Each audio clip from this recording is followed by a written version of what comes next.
Bienvenidas y bienvenidos a Duro de Educar, un podcast donde los expertos en educación son los docentes. Porque educar no es para cualquiera, pero alguien tiene que hacerlo.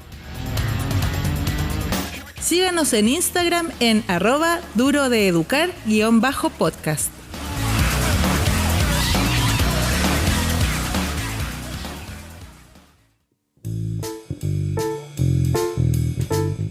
Glosario docente. Palabritas del mundo educativo. Bienvenidos y bienvenidas a la sección de Glosario docente. Hoy me acompaña Carlos Barahona, quien nos va a contar un concepto que tiene mucho que ver con su experiencia personal. Carlos no es profesor, es el único integrante de este podcast hasta el momento que no es profesor, pero ha trabajado muchísimo en educación. Entonces, primero, Carlos, ¿cómo estás? Bien, ¿y tú, Amaranta? Bien. ¿Qué palabras vas a contarnos hoy día? La palabra que vengo a contar hoy día, las palabras, el concepto es el de ajustes razonables o el de ajustes necesarios. ¿Por qué te motiva a ti hablar de ajustes razonables o ajustes necesarios? Yo sé, pero quiero que nos cuentes a todos por qué estás tú hablando de este concepto. Porque hay dos motivos principales. El primero es un concepto que es clave dentro de la implementación de la inclusión de personas con discapacidad, sobre todo en la educación superior. Conocemos principalmente el trabajo que se hace en la educación escolar, ¿cierto? Los PIE, el decreto 70 y toda su bajada concreta, necesidades educativas especiales, transitorias, permanentes, pero hasta no hace mucho tiempo atrás, y aquí se hila con el segundo motivo, es que no habían directrices tan claras respecto a cómo se seguía con estos acompañamientos a estudiantes que con algún tipo de discapacidad, entiéndase por discapacidad, ¿cierto? La condición que tiene una persona más las barreras que el entorno le coloca, en el contexto de la educación superior. Y actualmente, esto es noticia en desarrollo, el Senadis, junto con el Ministerio de Educación, por fin sacaron un documento que es un documento basal, diría yo, que se enfoca en orientaciones para las instituciones respecto a cómo implementar acompañamientos para estudiantes con discapacidad. Y a partir de eso, el concepto clave es el de ajustes razonables, que también se le denomina ajustes necesarios, porque ahí también no hay mucha claridad desde la palabra, desde lo lingüístico, pero hoy en día, con esta ya bajada más concreta, creo que es un gran avance en el mundo de la inclusión de estudiantes con discapacidad en la educación superior. Ya, pero no nos dijiste por qué te interesa a ti, o si nos dijiste. Me interesa a mí por esos dos temas y principalmente también porque yo soy una persona con discapacidad. Entiendo que la discapacidad, como la vivo, es una categoría social y política, ¿cierto? Entonces, eso implica que todo ámbito donde las personas con discapacidad nos movilicemos o tengamos injerencia, hay que derribar barreras, tabús, mitos asociados a lo que históricamente se ha entendido como discapacidad, sacarla de este modelo médico y llevarla a lo más puro y básico, pero a la vez lo más complejo, que es tener espacio de participación activa para las personas con discapacidad, no que por tener una condición de base se cierren puertas y no haya espacio para ser personas que se movilicen en los espacios vitales de la sociedad. Eso es fundamental, creo yo. Ya, entonces, ahora cuéntanos, ¿qué entendemos por ajustes razonables o ajustes necesarios? El concepto de ajuste razonable o ajuste necesario, la segunda parte de este, ya sea razonable o necesario, varía según la normativa, pero en el fondo es toda modificación o adaptación que sea necesaria para que una persona con discapacidad pueda garantizar, ¿cierto?, en igualdad de condiciones, su participación en la ejecución de sus derechos y de sus libertades fundamentales. Si esto lo llevamos al ámbito de la educación, es importante de que se entienda que muchas veces las personas con discapacidad van a requerir ajustes para que su trayectoria educativa pueda ejercerse en igualdad de oportunidades que alguna persona que no tiene una discapacidad. Podemos poner un ejemplo concreto. Un estudiante que sea usuario de silla de ruedas. Si la institución designa que sus salas van a estar en un quinto piso y el primer bloque lo tiene en un edificio y el segundo bloque lo tiene en otro edificio, un estudiante sin algún tipo de discapacidad perfectamente puede bajar 5 pisos en la escalera, caminar el trayecto y llegar a la sala siguiente donde tenga su siguiente asignatura. Pero si no se entiende de que un estudiante, por ejemplo, en el caso que es usuario de silla de ruedas, no se tenga presente esa característica de que él va a requerir usar un ascensor, de que el ascensor es más lento, de que trasladarse a otro edificio implique cruzar la calle, el estado de la infraestructura pública, los semáforos y la movilización, si es que eso no se considera dentro de una planificación, no se está llevando a cabo, se están pasando a llevar sus derechos fundamentales y por ende no se están aplicando ajustes que él pueda requerir para poder tener una trayectoria en igualdad de oportunidades. Perfecto. Y dentro de la sala de clase, pensando en... ¿Hay alguna diferencia dentro de la sala de clases para ciertos estudiantes que uno como profesor debería saber o implementar que no sea solamente de movilidad? Sí, yo creo que esa es la gracia también que tiene este documento de las orientaciones que ha trabajado el Mineduc, que hace una bajada concreta y de aspectos mucho más técnicos que no existían anteriormente. De partida, se reconoce toda la trayectoria que las instituciones estaban desarrollando en hacer acompañamiento, que es, en primer lugar, que el estudiante o la estudiante está en libertad de querer acceder a declarar si tiene una discapacidad o no, en primer lugar, porque muchas veces con la mejor de las intenciones los docentes plantean en educación superior sería bueno tener un catastro de todos los estudiantes que tengan algún tipo de discapacidad, pero eso también puede ser discriminatorio. Se puede ser con la mejor de las intenciones, pero también puede ser un arma de doble filo. Porque probablemente no todos los estudiantes con discapacidad vayan a requerir acompañamiento. O sea, si hay un estudiante que no requiere ningún tipo de acompañamiento o considera que no lo necesita y puede desarrollar su trayectoria en igualdad de oportunidades que un estudiante sin discapacidad, maravilloso. Pero si hay estudiantes que lo requieren, las instituciones tienen que tener, en primer lugar, unidades, iniciativas que hagan acompañamiento a estos estudiantes, que también hagan acompañamiento a los docentes y que exista, en primer lugar, un documento basal que se llame el plan de ajustes, que sea un documento que condense todo el acompañamiento que puede requerir un estudiante. Y ahí, tal como tú me consultabas, no necesariamente la infraestructura es todo el tipo de acompañamiento que un estudiante necesita. Te puedo poner varios ejemplos. Un estudiante con algún tipo de discapacidad auditiva va a requerir que el docente, por ejemplo, si va a utilizar imágenes, que estas imágenes vengan con descripción clara, escrita al menos, para que el estudiante pueda entender por qué en esa lámina de la presentación hay alguna imagen que se está utilizando. También que el docente no hable de espalda hacia la sala de clase, porque muchos de los estudiantes con algún tipo de discapacidad auditiva, la lectura labiofacial es fundamental para poder comprender información. En el caso de la discapacidad auditiva, que al momento de rendir una evaluación que venga con macrotipo, es decir, con la letra más grande, si van a utilizarse figuras como gráficos o fotos dentro de un tipo de evaluación, que también venga una descripción por escrito respecto a esto. También todo lo que tenga que ver con tiflotecnologías, que son todas las tecnologías que se utilizan en pos de poder avanzar en que un estudiante con algún tipo de discapacidad visual, ya sea ceguera, baja visión, pueda acceder a la información que está ahí. También otro ejemplo puede ser que un estudiante que está dentro del espectro autista se le permita dentro de la clase utilizar audífonos con cancelación de ruido, utilizar fidget toys, que son estos elementos que pueden utilizar para controlar los estímulos externos y no desregularse. Esos son ejemplos claros que pueden incluirse dentro de un plan de ajustes, y esos son ajustes razonables. Y ahí también es importante desmitificar también lo que es un ajuste razonable, porque muchas veces los docentes tienen el temor de que van a tener que hacer pruebas distintas. O sea, como que no sea razonable. Claro. ¿Cuándo no es razonable o cuál es el límite? ¿Cuándo no es razonable? Es una muy buena pregunta. Un ajuste ya no es razonable cuando, por ejemplo, se pasan a llevar los resultados de aprendizaje de una asignatura.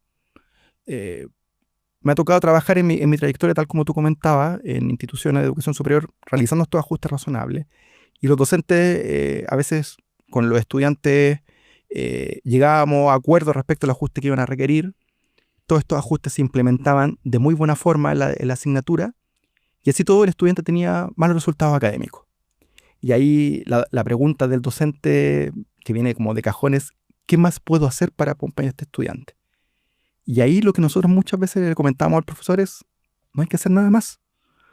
O sea, no porque un estudiante sea una persona con discapacidad va a requerir tener ajuste tras ajuste tras ajuste. Porque por una parte va a pasar a llevar los resultados de aprendizaje de una asignatura, o pasar a llevar el perfil de egreso de una carrera, en pos de que tenga buenos resultados académicos. Nosotros recomendamos que no había que hacerlo, porque también es parte de esa trayectoria académica que un estudiante, tenga o no tenga discapacidad, debe recorrer. Incluye el mal resultado académico. O sea, estudiantes que, por más de que se hagan todos los ajustes razonables, si no logra tener buenos resultados académicos, dará la asignatura de nuevo, veremos nuevos ajustes más adelante, o qué otro tipo de acompañamiento el propio estudiante pueda requerir, pero no implica que todo recaiga en el docente directamente. Entiendo. O sea, si entiendo bien, como para cerrar, ajuste razonable sería como un emparejamiento de cancha para que todas las personas que están dentro de la sala de clase o que están rindiendo una asignatura, estamos hablando de educación superior, puedan llevar a cabo ese proceso de aprendizaje en las mismas condiciones. Exacto. Y que también este ajuste, si bien puede favorecer a un estudiante en particular, que también pueda beneficiar al resto de estudiantes. Creo que eso es clave también dejarlo presente. Oh, qué complejo el concepto, porque me imagino que depende de muchas cosas. Me imagino que tiene sus parámetros, sus definiciones claras por medio de, por ejemplo, ¿cómo se llama? ¿Orientación? Estas orientaciones, pero también está muy sujeto a interpretación. Entonces está muy bueno siempre poder definirlo bien, entenderlo y que los docentes se lo apropien de manera que puedan entender cuál es la lógica detrás, como que no se pase hacia la discriminación o hacia una discriminación positiva que pueda tal vez darle ventaja a ciertos estudiantes que en realidad no corresponden, no sé, como... Claro, es un hilo muy fino ese, sí.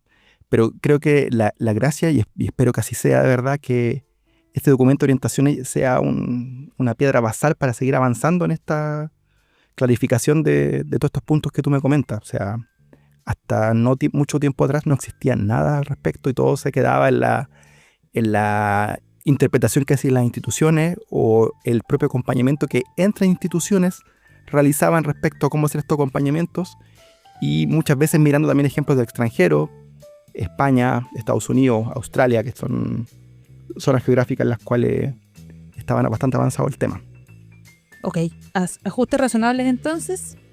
Nos quedamos con la idea de que estamos avanzando y esperamos que esto también permee a todas áreas de la educación. Incluso yo creo que se necesita un poquito más claridad en educación escolar. Así que está muy bueno el concepto. Gracias, Carlos. De nada, Maranta.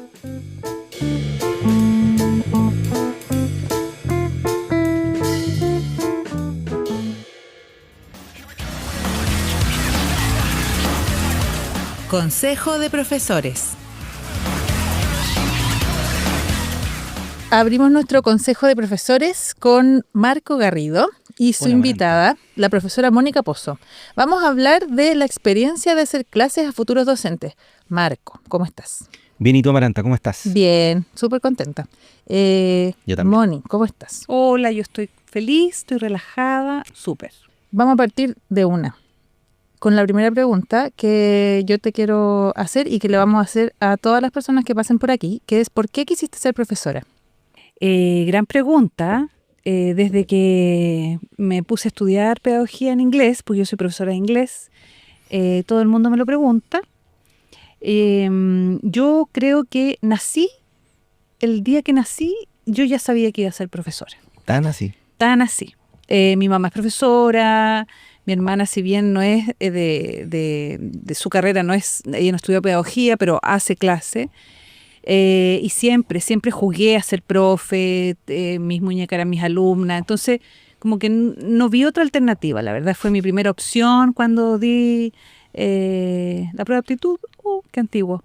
Sí, mi primera opción era esa, no había otra posibilidad. Excelente. Y bueno, nos contaste que eras profesora de inglés, ¿cierto? Sí, soy profesora de inglés.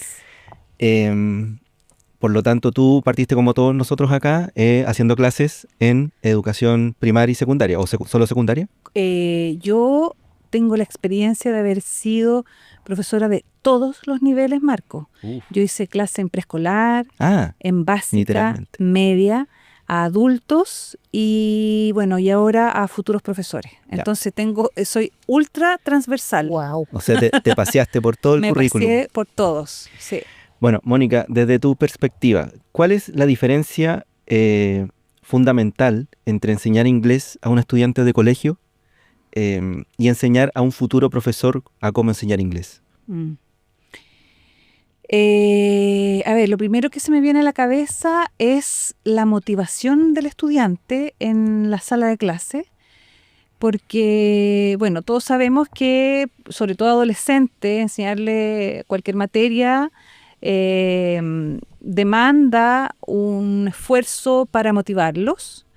Bueno, de ahí vienen todas las metodologías, qué sé yo, pero yo tengo la suerte de ser profesora de estudiantes que están estudiando pedagogía, por lo tanto, ellos van a la clase motivados, porque ellos escogieron esa carrera y yo tengo esa suerte de hacerle clase a personas adultas, jóvenes, la verdad, que están motivados, que les gusta, que quieren aprender, que ven todos los gestos de la profe y ellos me verbalizan y me dicen, profe, mire, bueno lo que hace usted en tal ámbito porque mire, es interesante. Entonces, yo de verdad me siento privilegiada. Súper, Mónica. Ahora, Mónica, para comenzar, ¿qué te inspiró a ti a dar el salto de ser profesora de inglés en aula, ya que tú partiste trabajando en aula escolar, a convertirte en formadora de futuros profesores? Porque entiendo que tú ahora eres educadora de estudiantes de pedagogía.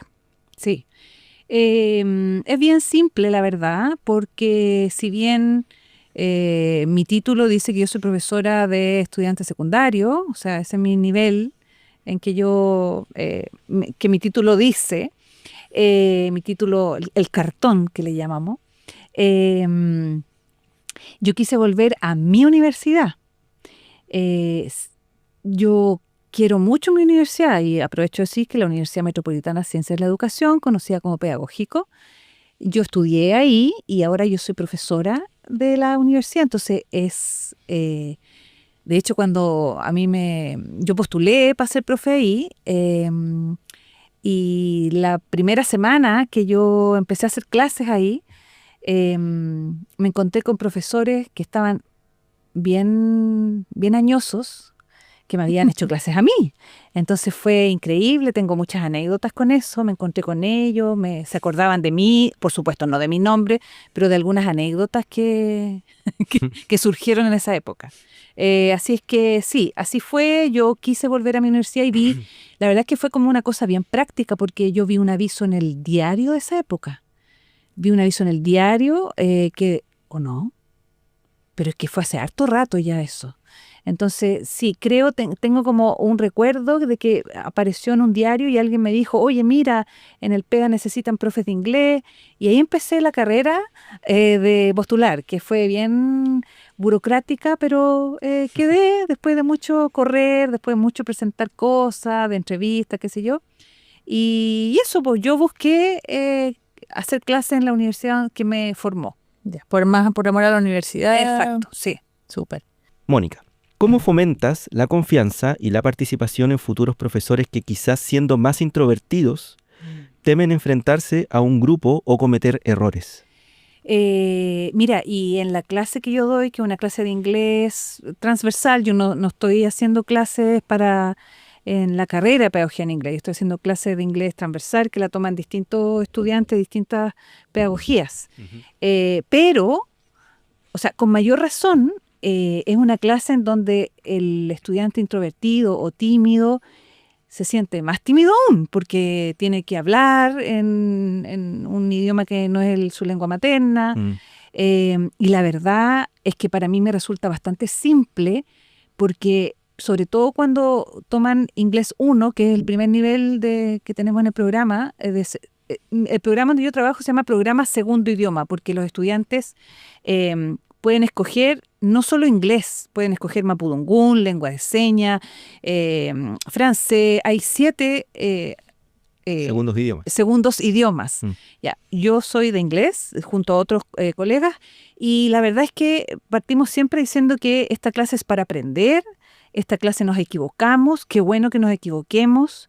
El que se equivoca bien, yo le podré sugerir cómo hacerlo, y entonces siempre ellos saben que a pesar de que les da como un poquito de vergüenza, que no se atreven, que lo van a pronunciar mal, está la instancia para acercarse a la profe, llamarme. Entonces se verbaliza que sí nos podemos equivocar, y de hecho es mejor equivocarse durante la práctica de la clase. Para eso está ese espacio seguro. Sí, es loco eso, porque uno siempre tiene miedo de hablar en una clase, la que sea. Entonces yo hago mucho hincapié en eso. Aquí es el momento de equivocarse, es el momento de preguntar, es el momento de no entender, es el momento de... Y siempre les digo, no sacamos nada con anotar algo en el cuaderno y en la casa, y decir, ya, en la casa lo veo. Eso no existe, porque la clase es para comunicarse, la clase es para verbalizar algo que no sé cómo se hace o qué sé yo. Por lo tanto, yo se los verbalizo, y se los verbalizo en español. O sea, les digo, acá nos vamos a equivocar, y aquí nadie mira feo. Y la verdad que, como mirando para atrás, nunca he tenido una situación desagradable de burlas o... No me ha pasado. Porque genera ese espacio. Yo creo que sí. Seguro. Sí, además igual es distinto a la universidad, como al colegio. Al colegio, sí, es igual distinto. Está bueno, pienso, modelar eso en los futuros profesores para que pues ellos lleven ese ambiente seguro a sus salas, aunque no estén enseñando inglés. ¿Cachai? Porque es algo transversal. Sí, o sea, igual a los niños les da, a todo el mundo le da miedo hablar en inglés, pero también yo veo mucho el temor a equivocarse en todo ámbito, en los niños. Sí. Mónica, al diseñar el currículum de un curso, ¿qué habilidad o conocimiento consideras no negociable que un futuro docente debe adquirir sí o sí? Si pudieras elegir uno o dos. Oh, qué difícil. No, es la habilidad que un docente tiene que tener sí o sí, es de acoger. Acoger el estudiante, que se siente acogido, que entra a la clase y se siente en un lugar tranquilo, en un lugar que puede preguntar, que el profe es una autoridad, pero es una autoridad amigable. Esa es la habilidad que no se tranza. No debe estar ponderada con un porcentaje bajo. ¿Y consideras que se relega esa habilidad o se está reforzando? ¿O se olvida? Tal vez por el agobio, se olvida porque estamos cansados los profes, pero fíjate que yo no quiero repetir esas palabras, porque sí, estamos cansados, pero estamos cansados como todo el mundo está cansado. Sí, tal vez tenemos un trabajo más estresante porque trabajamos con muchas personas, pero eso también es grato, trabajar con jóvenes, con niños. Entonces como que siempre dicen, el pobre profe que está mal, que le sacan el jugo. No, yo como que no quiero atender a eso, no quiero darle mayor escenario a eso. Bien. Genial. No, yo estoy muy cansada. Eso no me quiero decir. Pero están todos cansados. Sí, ¿verdad? Sí. Oye, y pensando justamente en eso, como que, claro, estamos cansados, las habilidades no son genéricas y el contexto influye mucho. Entonces, claro, queremos profes que acojan, pero también necesitamos asumir que van a enfrentarse a distintos contextos. Entonces, ¿tú tienes alguna estrategia o piensas en cómo lo que tú enseñas puede adaptar de repente a la realidad social, cultural de las distintas escuelas a las que llegan tus estudiantes o de las que están haciendo las prácticas tus estudiantes? El programa de segundo idioma de la UMCE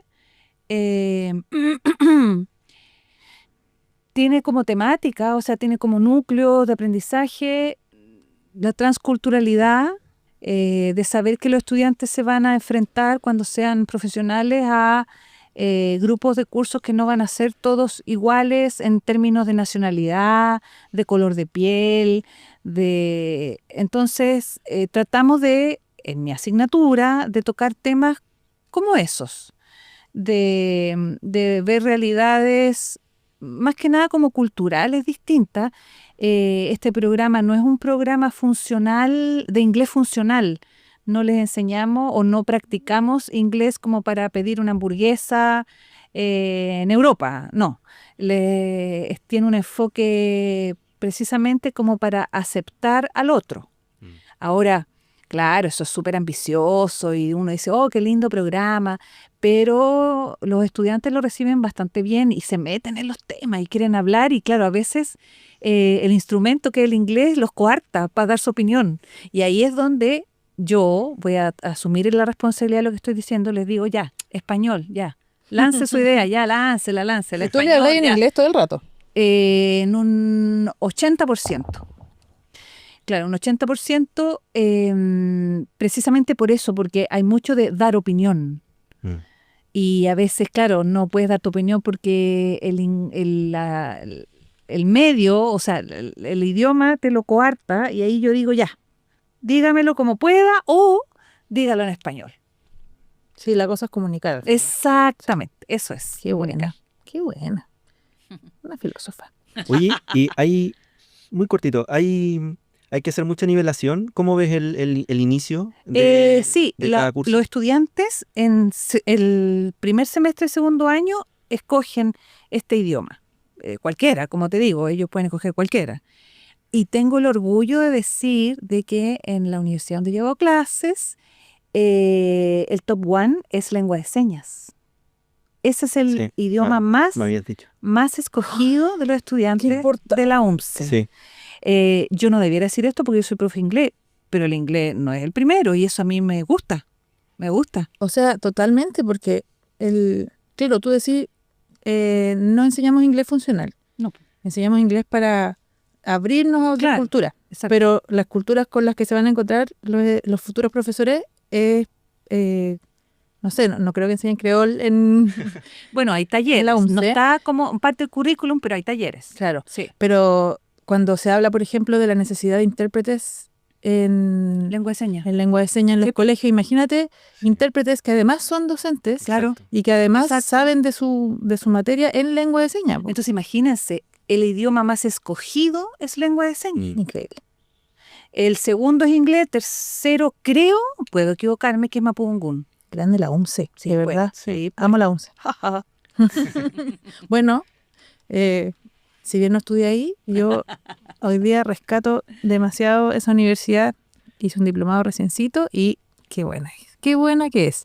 ¿Cuál crees que es el mito o la idea errónea más común que tienen los estudiantes de pedagogía sobre la profesión antes de empezar a ejercer?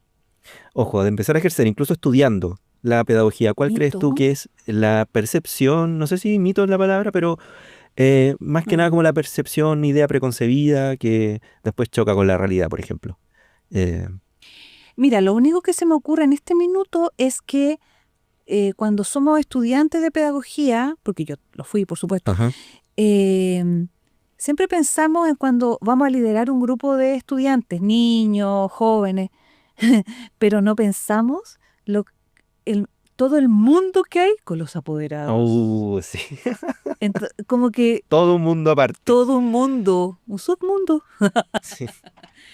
Yo cuando fui profe jefe y todo eso, fue Duro lo de los apoderados. Sí, Duro. el desgaste duro. es tremendo ahí. Sí, sí, todo tienes la culpa tú como profe, desde que se le perdió el sacapunta hasta que, no sé, no, eso, yo creo que eso no estamos preparados para enfrentar el mundo del cuerpo Claro. de apoderados. Uno se da cuenta también de dónde viene el origen de los desafíos que uno enfrenta todos los días. ¿Puedo Claro. preguntar algo medio inadecuado, supongo? No, a ¿qué ver, opinamos de polémico. los apoderados, profe? Como el doctor Del paciente. profe apoderado, claro. ¿Qué opinamos de eso? No, en ese grupo de apoderado profe hay dos subgrupos. A ver. El apoderado profe que te entiende y solamente te dice, dale, no, está Y bien, ya, empatiza. empatiza, está contigo, y ni siquiera te colabora, sino que como que empuja No nomás. te molesta nomás. Nada, pasa inadvertido como apoderado. Pero está el otro grupo de apoderado profe que es terrible, que te critica, que no, porque el profesor tiene que hacer esto, tiene que hacer lo otro, que en la reunión de apoderado te hace una pregunta sabiendo que te va a dejar sin el piso. No.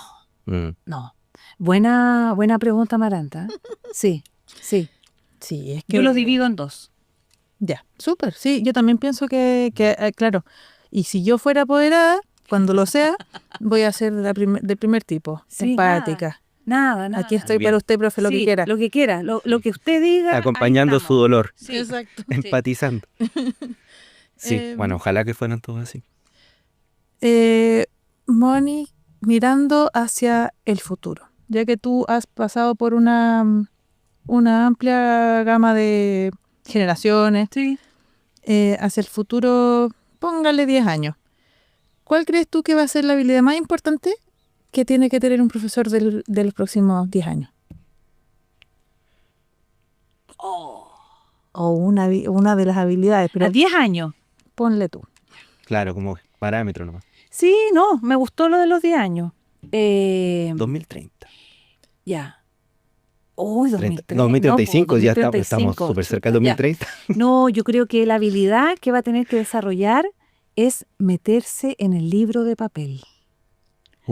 Ir a la biblioteca, saber que hay un diccionario viejo con hojas de roneo, pero que es tan potente como la IA.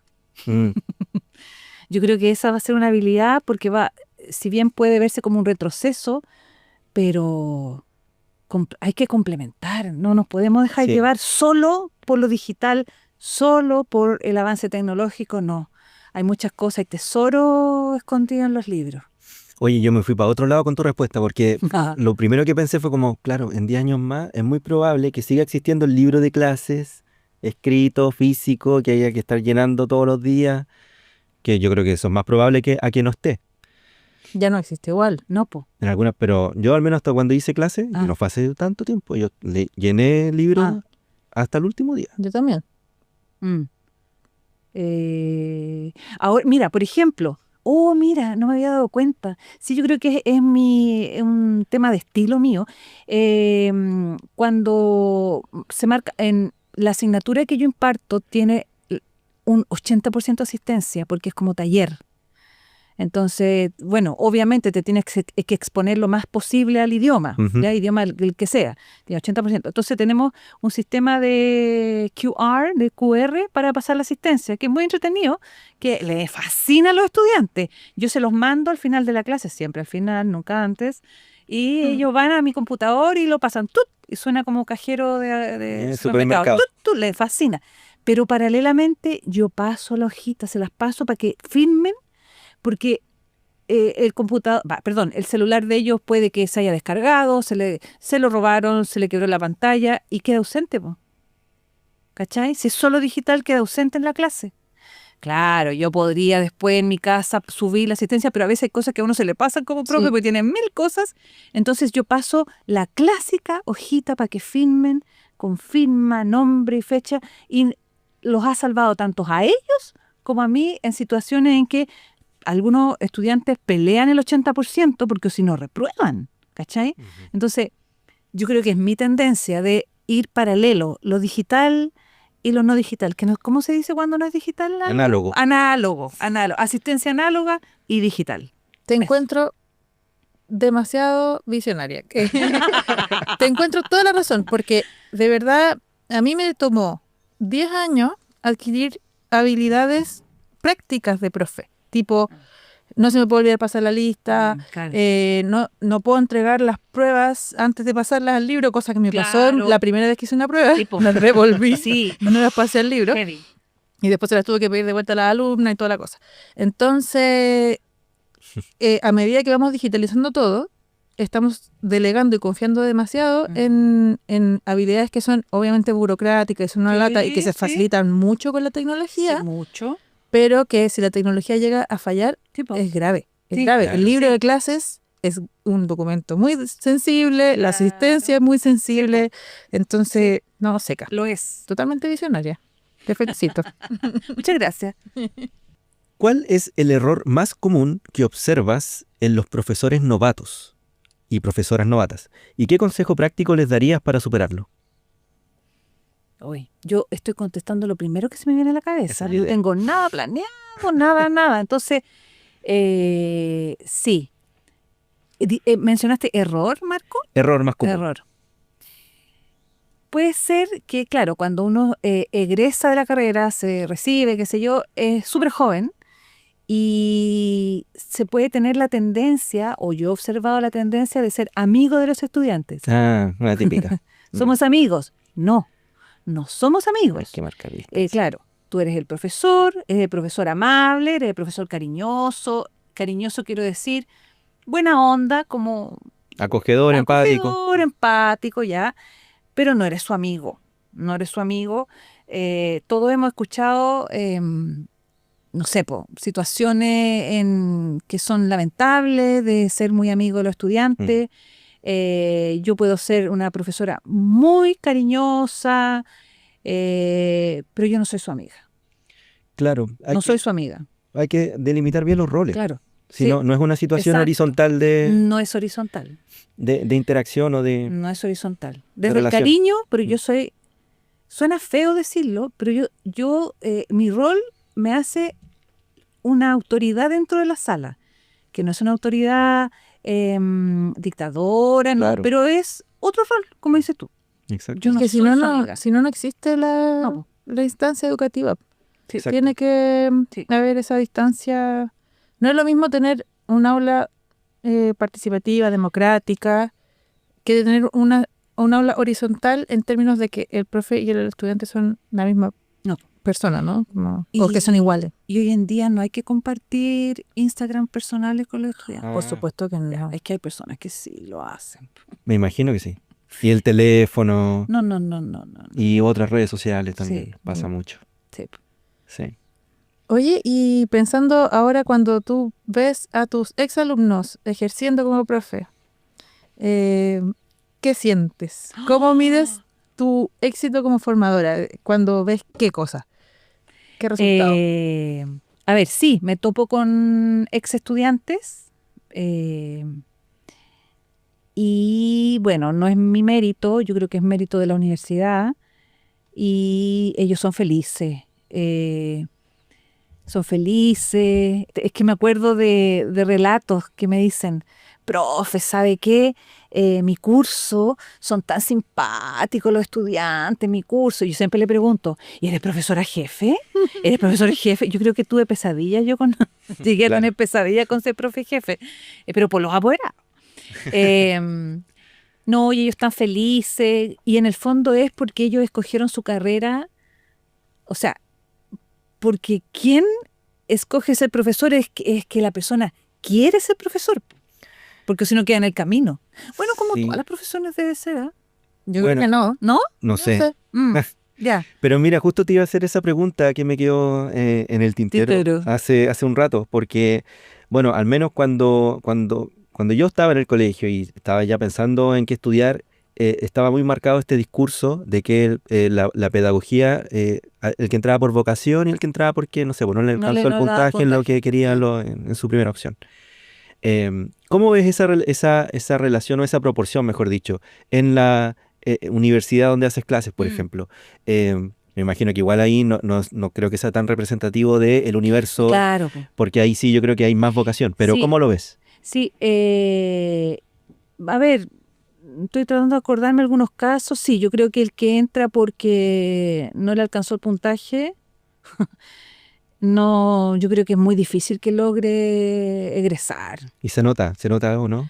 Eh, claro, porque empiezan a Será, po. hacer prácticas desde primer año, segundo año, o sea, Ah, y ahí tú ya te empiezas a enfrentar. Yo, a diferencia mía, mi currículum, cuando yo entré, mi malla tenía prácticas cuando yo ya estaba en cuarto. O sea, ahí recién yo me enfrenté a los estudiantes, pero ahora no, empiezan muy de temprano, chico. muy temprano. Entonces, es muy difícil que alguien logre seguir año tras año, si es que no te está gustando, si es que no es lo tuyo, muy difícil. Debe haber personas que logran recibir o egresar o recibir su diploma de profe y que no quieren ser profe, pero es muy difícil, creo yo.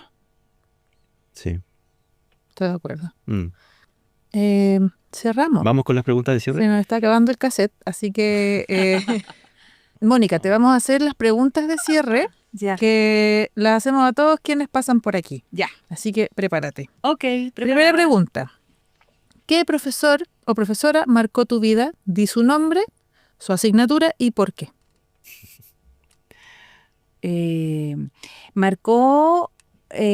Me marcó una profesora que yo tuve cuando yo estaba en la enseñanza media.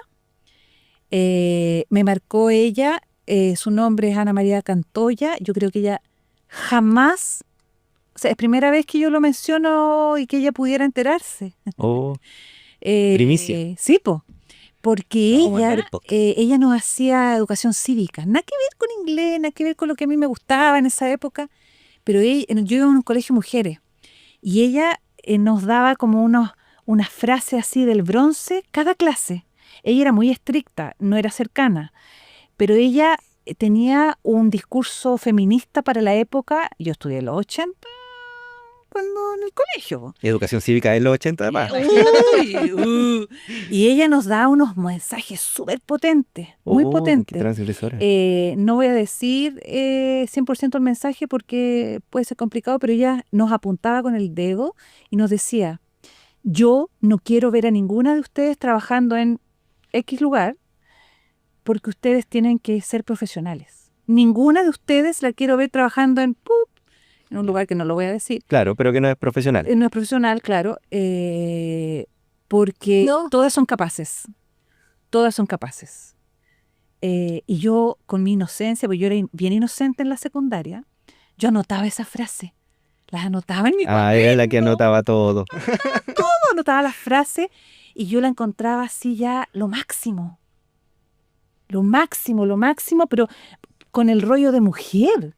O sea, en esa época todavía, bueno, igual estaba ya cambiando, todavía el rol de mujer trabajadora o que había estudiado no era súper masivo. Y yo me quedé con eso todo el tiempo. Como un hasta- mantra. Exacto, hasta hoy. Mira, Cacha. Y ahí ¿cómo marcó? Ahí estoy. ¿Cómo marcó? ¿Elena Montoya se llama? Ana María Cantoya. Ah, nada que ver. Ana María Cantoya. grande, Ana Te María. saludamos Sí, eso. Sí. desde acá. eso. Esperemos que te llegue Ojalá, este audio. ojalá. Este podcast. Sí. Este audio de WhatsApp. Mónica, si pudieras tener clases con cualquier persona, viva o muerta, ¿con quién te gustaría aprender? Uy, difícil la pregunta. Hoy no sé. No se me ocurre en este instante. Aristóteles. No, porque de hecho estoy pensando que no sea alguien así como cliché. No sé, no se me ocurre. Bueno, es una respuesta válida igual. Sí. En este minuto no se me ocurre. Después le voy a mandar la respuesta. Claro. Ahí El profesor recomendaba a Mónica Post. Claro, Claro, eso. eso. No se me En un ocurre. Pero pequeña lo voy a capsulita. pensar, es un buen ejercicio. Sí. También buen ejercicio para que quienes nos escuchen. ¿Quién le gustaría que le hiciera clase? Comenten. En mi caso, una clase de física con Nicanor Parra sería ideal. Si alguien ha tenido ese o tuvo ese privilegio, que nos cuente. Oye, sí. Tremenda experiencia. Última pregunta. ¿Qué quieres decirle a los profes de Chile? ¿Qué le diría a los profes de Chile ahorita? Mándale un mensaje. Hoy que dentro de su sala de clase ellos tienen una oportunidad súper valiosa, súper potente, poderosa de que los estudiantes vayan al colegio o donde sea el centro educacional, vayan felices, se sientan protegidos. Tienen los profesores la oportunidad de acercarles el conocimiento, que es algo que muy pocas personas pueden hacer. Eso, que tienen en sus manos un grupo de personas que necesita tener una sala de clases feliz, actualizada. Eso les diría. Genial. Genial. Bravo. Aplausos. Muchas gracias, Mónica. Muchas gracias, Marco, por esta invitada que te sacaste. Qué lujo más grande haber podido conversar cosas tan interesantes. Así que muchas gracias, Mónica. Muchas gracias, Gracias Marco. por venir, Mónica. No, y ¿Algo que con la agregar? sí, no, yo estoy feliz con la invitación. Encuentro que, o sea, toda mi familia va a saber dónde estuve hoy día. Les voy a contar a todo el mundo porque es súper entretenido. Me encantó. Muchas gracias por la invitación a los dos. Gracias a ti. Gracias a ti, Moni. Lo que no entra en la prueba.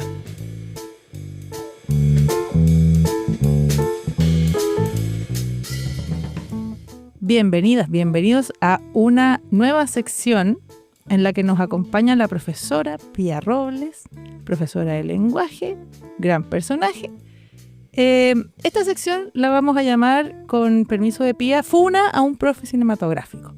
Tuvimos una sección similar en un capítulo anterior en la que Marco Garrido nos contaba qué profesores del cine o de la tele creía que podrían ser buenos profesores y por qué. Esto es todo lo contrario. ¿Cierto, Pía? Aquí venimos con odio. Con rabia, con saña. Exacto. Ujú. Entonces te voy a pedir que nos cuentes qué personajes del cine o de la tele tú crees que son perjudiciales para la imagen que se tiene de los docentes. Eso es toda tu tarea en este momento. Ya. Voy a hacer un disclaimer. Ok. En algunos casos, estos profesores y estas profesoras no son funables a sí mismos en sí con su actuar, sino es lo que la sociedad ha hecho con ellos. Y voy a partir por la maestra Miel de Matilda. Ya, porque Porque o sea, obviamente este personaje salió entre los buenos profes. es que obvio, porque es reconocida como buena profe, le da cariño, y claramente Roald Dahl, que es típico de su literatura, exagera el estereotipo para que los niños puedan reconocer fácilmente como lo bueno, lo malo, lo feo, lo odioso, y bla, bla, bla. Sobre todo porque Roald Dahl como que le gusta que los niños se relacionen con lo terrorífico. Tú te das cuenta que tú estás criticando a la profesora Miel, que es parte de un universo donde existe Troncha Toro. ¿Qué vas a decir? Ya, pero es que Tronchatoro es obvio que está, o sea, Tronchatoro los encerró, como ya. No es funable Tronchatoro porque es la villana del libro Perfecto. y de la película, ya está funada. Claro, el problema con los Y profes pierde. cinematográficos que vamos a funar es que la gente cree que son bacanes. Claro, entonces la maestra Miel, maravillosa. Bien, el cariño, el cuidado, sostiene a la niña, pero lo que ha causado la imagen de la maestra Miel en la percepción del público sobre las educadoras y docentes del mundo, yo considero que es terrible. Porque Explícanos ella brevemente cómo es ella. Explícanos brevemente cómo es ella. Estamos hablando del libro Matilda. del libro, ¿Hay película también? Hay película Matilda, hay musical Matilda. Ah, chupaya. Sí, pues. Efectivamente, la maestra Miel es profesora, no me acuerdo si tiene materia, porque esa es otra cosa de la representación de las mujeres en el medio cinematográfico, que las maestras no tienen materia, porque son maestras. Ya. Todos los profesores hombres tienen materia. Las mujeres son como, no, está frente a una sala y es una madre Y enseña cositas y lindas. enseña cositas lindas. Y entonces la maestra Miel es una profesora maravillosa en un universo terrible. Yo creo que esa es su característica número 1. El colegio, la escuela a la que va Matilda, es un internado, si mal no me acuerdo, y está dirigido por esta mujer horrorosa y terrible, que le encanta el castigo físico y avergonzar a los niños y encerrarlos y todo, que es Tronchatoro. Y en oposición directa a Tronchatoro, que representa como la educación formal, está la profesora Miel, que cuida las plantas de su sala. La profesora Miel, la maestra Miel, quiere a todos los niños, les enseña acorde a sus individualidades. Si los niños no saben deletrear, ella les da palabras para que ellos puedan deletrear mejor, no como Tronchatoro, que Tronchatoro aparte está obsesionada con su propia imagen, como ella como Tronchatoro, por sobre como yo, ustedes deberían ser como yo, porque ya. Y la maestra Miel vive sola, Sí, por eso. no hay familia, porque ella es para la escuela. Una profesora maravillosa al final del libro, spoiler si es que alguien ya no sabe, pero la termina adoptando, porque Matilda vive en una familia horrorosa. ¿Qué es lo que pasa? Efectivamente la maestra Miel es una maravillosa maestra, 10 de 10, todas sus características, pero la sociedad no la usa como un estereotipo, la usa como un arquetipo. Entonces, todas las mujeres maestras, si mostramos un poco de cariño hacia los niños, es que usted es la maestra Miel, usted me va a adoptar, usted es mi mamá, y escala, uno se va como en un refalín, como no, yo soy tu profesora, no, pero es que si usted es mi profesora como la maestra Miel, me va a adoptar. A mí, alrededor de mi vida, me han dicho al menos 4 veces maestra Miel. Y por situaciones que no tienen nada que ver. Una niña una vez le di una extensión de un día más para que me entregara un ensayo. Usted es mi maestra Miel, porque no me puso un 1, entonces usted es mi madre. ¿Qué Claro. tiene que ver? Se pasan para la punta rápidamente Claro. cuando son acciones genuinamente educativas Educativas. y terminan convirtiéndote en una madre sin querer. Súper. Segundo profesor, Por favor. Merlí. No voy a darle más palestra a este hombre, solo voy a decir que su idolatración propia es horrorosa. O sea, Merlín no es un profesor, es un monologuista. O sea, es el estereotipo de estudié filosofía, leí Aristóteles, soy Aristóteles. Para siempre. Voy a fumar en clase. ¿Qué? No tiene ni un sentido. Tercer profesor. Este es un poco controversial, de manera extraña, porque no debería ser controversial. Hay una serie adolescente que se llama Pretty Little Liars. David. La viste. Hay una de las personas, son 4 amigas que están metidas en un crimen, ya eso es el rollo de la serie. Una de ellas, que es como, soy poeta, conoce a un hombre en un bar, menor de edad ella, 16 años por lo bajo, en un país que se puede tomar a los 21. Conoce a un hombre en un bar, se enamoran, y él era su profesor de lenguaje. Y toda la serie están juntos. Hay un capítulo donde ella le dice a sus papás, como, mamá, porque su mamá también era profesora del colegio, y le dice, mamá, estoy enamorada de este profesor, estamos juntos. Y los papás la encierran en la casa porque es como, tú estás loca. Y la serie lo cuenta como si uno debería estar del lado de la niña. Como no la dejan estar con el amor de su vida. Es su profesor. Tiene 17. Él tiene 25 al menos. Es un profesional. ¿Cuál es el problema con...? O sea, yo estoy totalmente de acuerdo contigo. No te estoy cuestionando. No te estoy cuestionando. Sino que me interesa que digamos por qué Ujú. no aceptamos la relación profesor-alumna. No se acepta porque es una relación desigual. Es una relación de poder. El profesor siempre va a tener más poder que el alumno en una relación. Sí. Y más encima, obviamente, en esta serie también se demuestra, está basada un poco en que ella idolatra la relación. Eso. La relación narrativa que se da entre profesor y estudiante, amorosa, siempre se va en el puente del el estudiante idolatra al profesor como un ser inalcanzable y lo ama. Eso no es una relación amorosa Jamás. sana. No, es muy tóxico, muy dañino. Así que ya saben, no aceptamos esto ni siquiera cuando ya salen del colegio. Spoiler, se casan. Oh, no me acuerdo. Mi tercer profesor para funar, no lo quiero funar, Ok. sino que quiero mostrar un contraejemplo, que es Coach Carter. Coach Carter es una película maravillosa que actúa Samuel L. Jackson, que él es el entrenador de básquetbol de un colegio de bajos recursos. Y lo que él hace es que toma la selección de básquetbol del colegio y los convence de que su educación es integral. Porque son un grupo de básquetbol que no estaba logrando muchas cosas y les iba mal en el colegio, tenían problemas de conducta, drogas en la calle. Entonces él va y les dice, si ustedes quieren estar en la selección, tienen que, primero, mejorar su conducta. 2, tienen que mejorar las notas. 3, tienen que empezar a venir con traje a las reuniones. Y 4, tienen que empezar a involucrarse sanamente en la comunidad. Las familias, y él dice, y si esto no lo logran, cierro la selección. Los niños no lo pescan. Coach Carter cierra la selección. Día siguiente, todos los papás en la puerta del entrenador y le dicen como, ¿qué me importa si es básquetbol? Porque mi hijo tiene que tener buenas notas si es básquetbol. Y él les dice, sus hijos son personas integrales. No son solo jugadores de básquetbol, sino que son estudiantes. Y ya efectivamente después Coach Carter se compra a todos los papás, todos lo aman. El equipo logra, no sé, como ganar la división regional de básquet. Está basado en una historia real. Me gusta Coach Carter porque es infunable. Me recuerda a Marcelo Bielsa. Te recuerda a Marcelo Bielsa. Sí. Último. Y por último, La Sociedad de los Poetas Muertos, que es un clásico de docentes. La voy a funar por una cosa.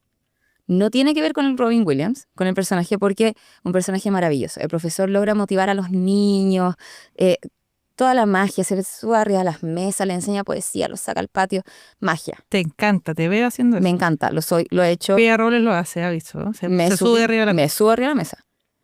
Lo que me molesta de la película es que es una película que habla sobre cómo las emociones de los niños, sobre todo los hombres, adolescentes, son tan invisibilizadas en pos de un ideal de masculinidad que los niños terminan en una depresión gigante, incluso en el suicidio.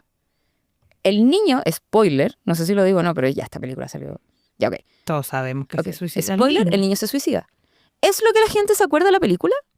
No. No, Porque me acuerdo de queda eso. invisibilizado por el profesor. Claro. Entonces, ¿en qué momento la película, que trata de demostrar lo importante que es darle un espacio a los niños para que no se suiciden, queda debajo de que el profesor es el más bacán de la sala? Yo caí en esto solo porque un niño me lo dijo. Porque estábamos hablando de películas en la sala y alguien dijo, La Sociedad de los Poetas Muertos, muy buena, muy buena, muy buena. Y un niño dijo, la quiero ver, vamos a verla. Llega al día siguiente y me dice, ¿nadie se acuerda que el niño se mató? Y dije, ¿por qué? Y me dijo, porque le pregunté a todo el mundo, entonces me decían, no, es una película de un profesor. Es una película de un profesor que hace esto, un profesor. Me dijo, la película se trata de un niño que se mata. Y nadie se acuerda. Entonces yo vengo a funar A la película. a la película. Porque no logra su cometido bajo ninguna circunstancia. Queda invisibilizado total el niño. Sí, es verdad. Fin de mi funar. Y después todo sigue. Y después Muy todo como sigue. ¿Y qué es lo más importante de la película? No lo que pasa después del suicidio del niño, sino Sí. es que al profesor lo echaron. ¡Qué terrible que hayan echado al profesor! ¡Se mató una persona! Y lo más terrible es que echaron al profesor. Bueno, Fin de ya. mi funar. Muchas gracias, Pía, por tu honestidad. Con esto llegamos al final de Funa a un profe cinematográfico. Si se nos ocurre más, vamos a hacer otra sección en la que la Pía pueda seguir echando la foca. Muchas gracias por tu honestidad y violencia.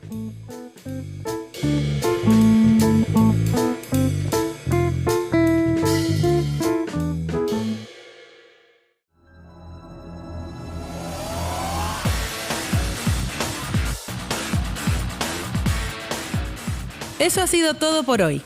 Gracias por su atenta presencia.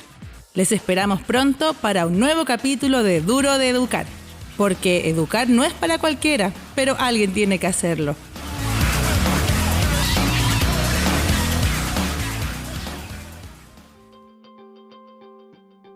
Esta producción sonora fue realizada en los estudios de Radio Inventada del Centro Cultural de España en Santiago. Las opiniones vertidas en este programa son de exclusiva responsabilidad de quienes las emiten y no representan necesariamente el pensamiento de Radio Inventada o el Centro Cultural de España en Santiago. Editor general de Radio Inventada, Joaquín Jiménez Salvador. Postproductor, Fabián Flores Corbalán. Todos los derechos reservados.